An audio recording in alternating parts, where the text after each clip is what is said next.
Margaret was 72, a retired school librarian in Asheville, North Carolina. The kind of woman who never missed a checkup, never skipped her morning walk, and always had something green on her plate. One evening, she did what she had done for years. After dinner, she sliced up a bowl of fruit, something she believed was the healthiest way to end her day. That night it was grapes, sweet, easy, harmless. Or so she thought. A few weeks later, she sat across from me in my office, frustrated. Her sleep was getting worse, her blood sugar had quietly crept up, and she felt, in her words, slower than I used to be. Nothing dramatic, just enough to notice, just enough to worry. When we traced her routine back, piece by piece, the problem wasn't what she was doing wrong, it was what she thought was right.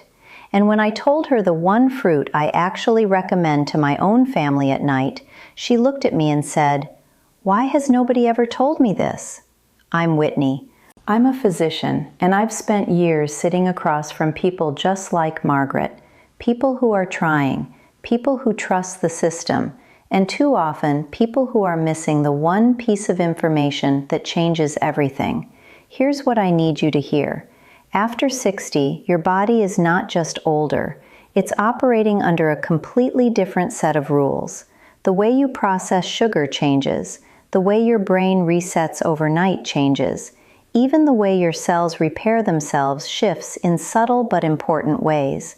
And yet, most advice you hear about healthy eating never adjusts for that. Stay with me on this, because this is where the longevity lens comes in. I want you to start looking at your daily habits not just through the lens of nutrition, but through the lens of preservation.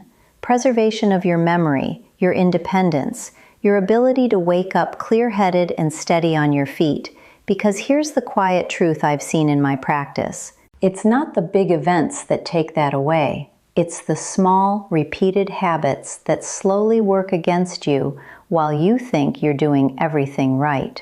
Now, when it comes to fruit, I want to be very clear. Fruit is not the enemy, but timing, type, and your body's current biology matter more than most people realize. That bowl of fruit at night, the one that feels light and virtuous, can either support your body's overnight repair systems or quietly interfere with them. And here's the part most people never find out.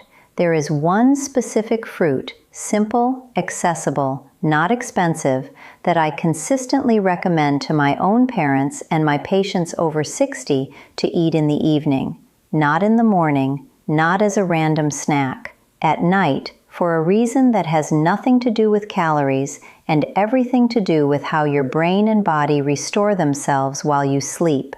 Do you know what that means for someone your age? It means that a single small change in your evening routine could influence your sleep quality, your memory retention, even your metabolic stability over time. Not overnight magic, but steady, noticeable difference.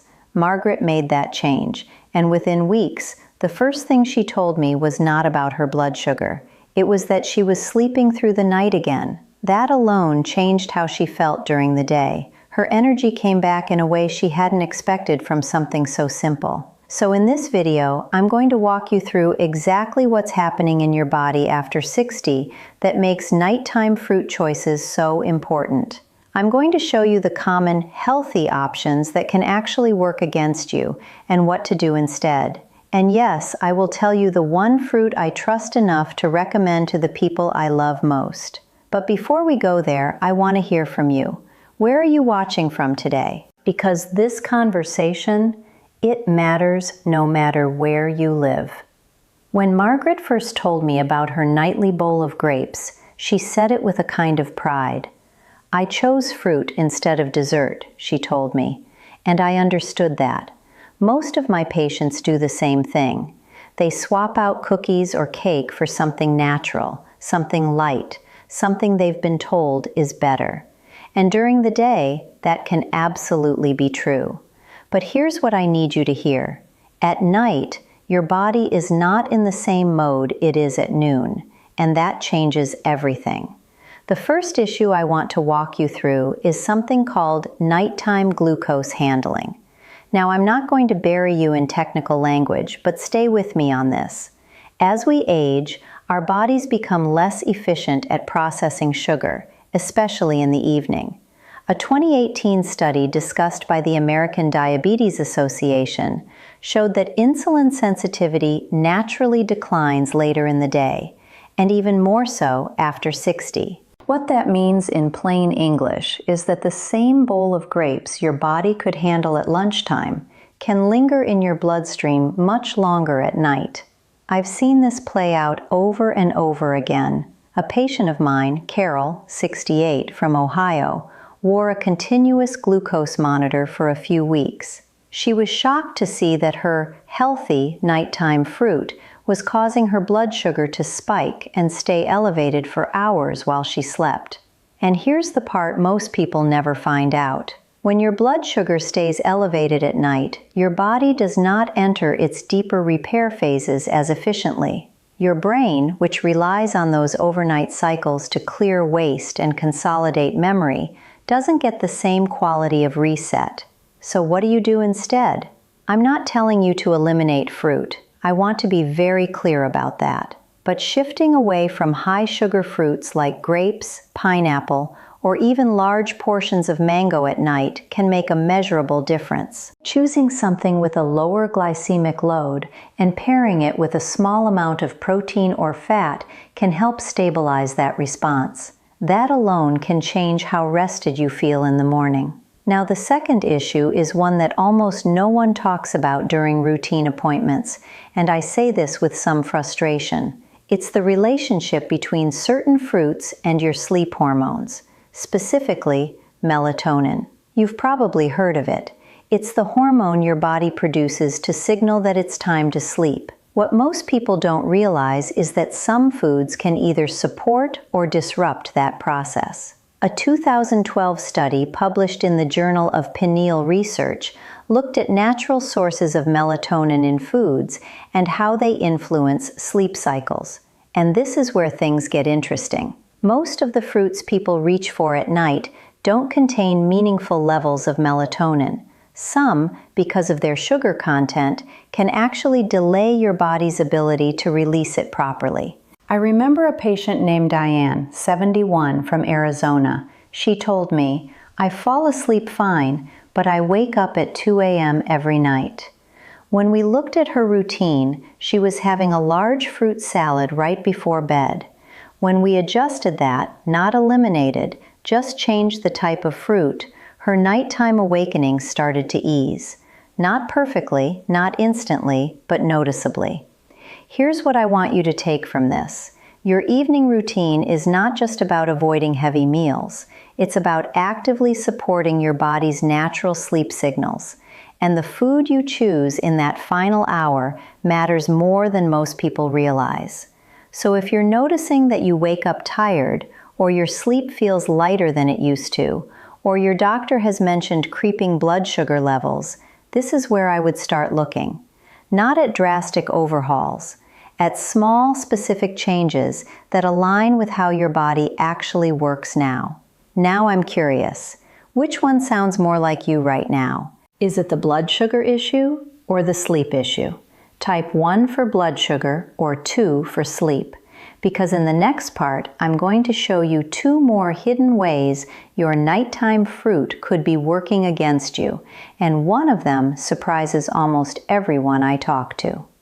I want to take you a step deeper because this is where things start to connect in a way most people never see coming. We've talked about blood sugar and sleep hormones, but there are a few more layers to this that I see in my practice all the time, and they matter just as much if your goal is to stay sharp, steady, and independent as you age. The third issue is what I call overnight inflammation signaling. Now, inflammation is a word that gets thrown around a lot, but here's what I need you to hear. Your body uses the nighttime hours to calm inflammation down. It's part of the repair cycle. But when you introduce certain foods, especially those that spike glucose quickly, you can trigger small inflammatory responses that linger into the night. A 2020 review in the journal Nutrients looked at how late evening carbohydrate intake affects inflammatory markers, particularly in older adults. The takeaway was not that carbohydrates are bad, but that timing and type matter more with age. I've seen this in a patient named Robert, 74, a retired mechanic from Texas. He came in complaining of morning stiffness that seemed to come out of nowhere. Not severe, just enough to slow him down. When we looked at his evenings, he had a habit of eating a large bowl of very sweet fruit right before bed. When we shifted him toward a lower sugar option and adjusted the timing slightly earlier, his mornings became noticeably easier. Not perfect, but better in a way he could feel. So what do you do instead? This is where choosing a fruit that doesn't spike your system becomes important. Something that works with your body's repair process instead of interrupting it. And we're getting closer to that specific fruit, so stay with me. The fourth issue is digestion and nighttime gut activity. This one surprises people. Many assume fruit is always easy to digest, and during the day, that's often true. But at night, your digestive system slows down. That's by design. Your body is shifting energy toward repair, not processing. A study from the American College of Gastroenterology has discussed how late-night eating can lead to incomplete digestion and subtle disruptions in gut rhythm, especially in older adults. I had a patient, Elaine, 69, from Florida, who described a vague discomfort at night. Not pain, just restlessness. She was doing everything right, including her nightly fruit bowl. But the volume and type were too much for her system at that hour. When we reduced the portion and changed the fruit, that restless feeling eased. Here's the part that changes everything. It's not just what you eat, it's how your body experiences it at that specific time of day. And after 60, that window becomes much more sensitive. Now the fifth issue, and this is the one that catches almost everyone off guard, is how certain fruits interact with your brain's overnight cleaning system. There's a process called the glymphatic system. Think of it as your brain's housekeeping cycle. It clears out waste products while you sleep, things that, if they build up, are associated with cognitive decline over time. A 2019 study out of Boston University highlighted how deep sleep is directly tied to how effectively this system works. And we already know that unstable blood sugar and disrupted sleep can interfere with those deeper stages. But here's the surprising part. Some fruits actually support this process indirectly by helping your body enter and stay in deeper sleep phases. This is the part most people never find out. Not all fruits are equal when it comes to your brain. Some are just sugar delivery systems at night. Others carry compounds that work with your body's natural rhythms. I remember telling a patient, Linda, 70, from California, about this. She laughed at first. "You're telling me fruit can affect my brain overnight?" And I said, "I want you to be very clear on this. Yes, it can." When she made the change, the first thing she noticed was not dramatic. It was subtle. She felt clearer in the mornings, less fog, more steady. And over time, that became her new normal. So now you can probably feel where this is going. We've talked about blood sugar, sleep hormones, inflammation, digestion, and even brain cleansing. All of these systems converge at night. And there is one fruit that touches more of these pathways than any other in a way that supports your body instead of working against it. In the next part, I'm going to give you the exact framework I use with my own patients and my own family to make this simple and sustainable. And I will finally tell you the one fruit I trust enough to recommend every single night after 60. Now let's bring this together, because information without a plan doesn't change anything. I've seen that too many times. Patients leave with good intentions, but no clear way to apply what they've learned. So I'm going to give you the exact framework I use in my practice. I call it the Night Reset Protocol. It's simple, it's realistic, and it's designed specifically for bodies over 60.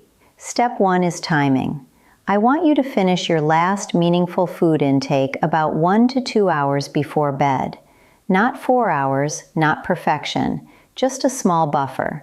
Here's why. Your body needs a transition period to shift from digestion mode into repair mode. When you eat right before lying down, especially something sugary, you blur that transition.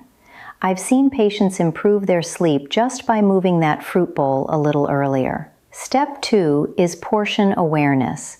This is where most people unknowingly go off track. A bowl of fruit can easily become 2 or 3 servings without realizing it.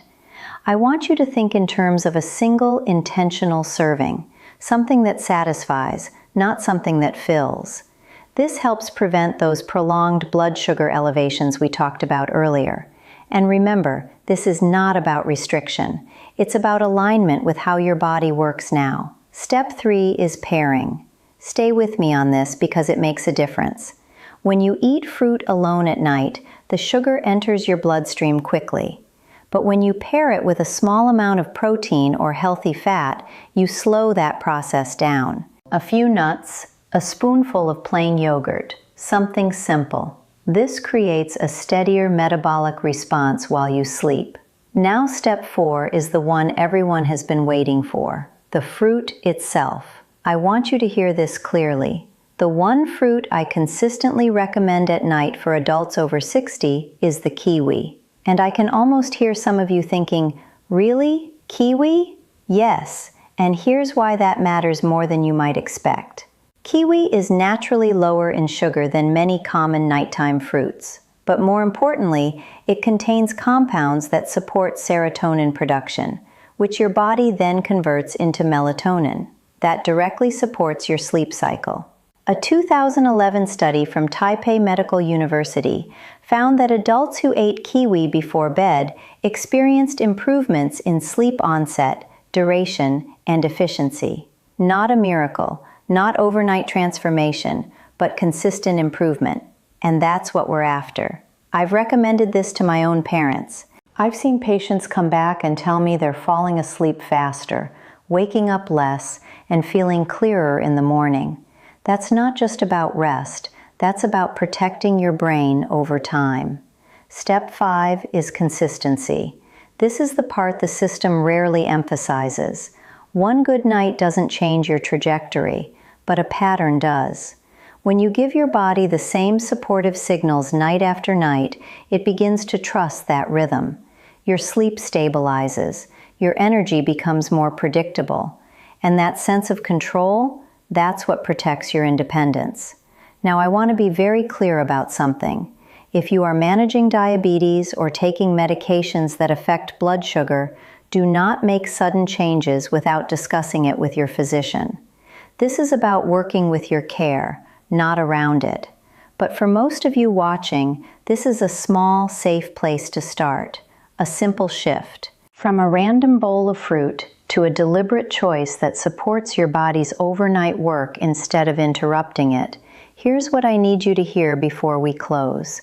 You are not too late to influence how you feel in your 70s, your 80s, even beyond that. The system may not always explain these details, but that does not mean they don't matter. So tonight, when you reach for something after dinner, pause for a moment. Ask yourself, is this helping my body restore or just filling a habit?